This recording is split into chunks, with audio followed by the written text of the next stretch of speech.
సంగారెడ్డి జిల్లా నారాయణఖేడ్ పట్టణంలో మండల లీగల్ సర్వీస్ కమిటీ ఆధ్వర్యంలో జాతీయ లోక్ అదాలత్ కార్యక్రమం ఈ నెల 28వ తేదీన నిర్వహిస్తున్నట్లు నారాయణఖేడ్ మెజిస్ట్రేట్ కోర్టు జడ్జి మంత్రి శ్రీధర్ గురువారం సాయంత్రం 6 గంటలకు తెలిపారు. ఈ సందర్భంగా ఆయన మాట్లాడుతూ పెండింగ్ కేసులు, సివిల్, క్రిమినల్ కేసులు కక్షిదారులు పరిష్కారం చేసుకునేందుకు జాతీయ లోక్ అదాలత్ కార్యక్రమం ఉపయోగపడుతుందని తెలిపారు. తీర్పు ఫైనల్ ఉంటుంది, దానికి ఎవరు ఛాలెంజ్ చేయలేరు.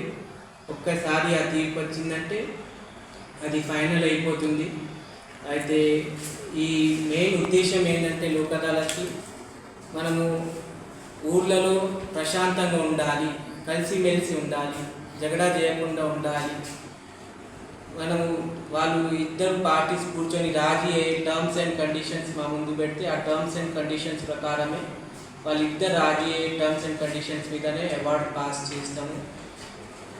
ఈ మెయిన్ ఉద్దేశం ఏంటంటే కోర్టు పెండెన్సీ తగ్గాలి, అందరు జనాలు సోదరాభావంతో ఉండాలి. క్రిమినల్ కేసెస్లో కాంపౌండబుల్ కేసెస్, పెట్టి కేసెస్ ఏమైనా ఉంటాయో ఆ కేసెస్లో రాజీ పడేటట్లు ప్రయత్నం చేసి ఎక్కువ కేసెస్ డిస్పోజ్ చేసేటట్లు మేము ఈ లోక్ అదాలత్లో కోరుకుంటున్నాము.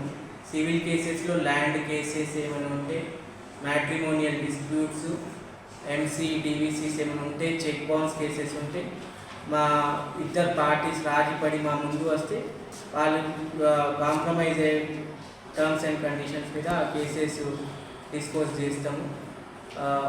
I request the litigant public to see that more and more cases are disposed of by entering into compromise.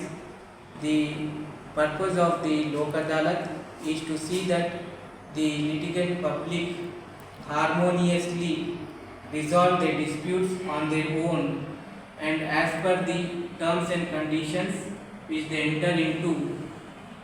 According to those terms and conditions, we will pass those awards, and the award passed by the authority in the Lok Adalat is final and binding on the parties.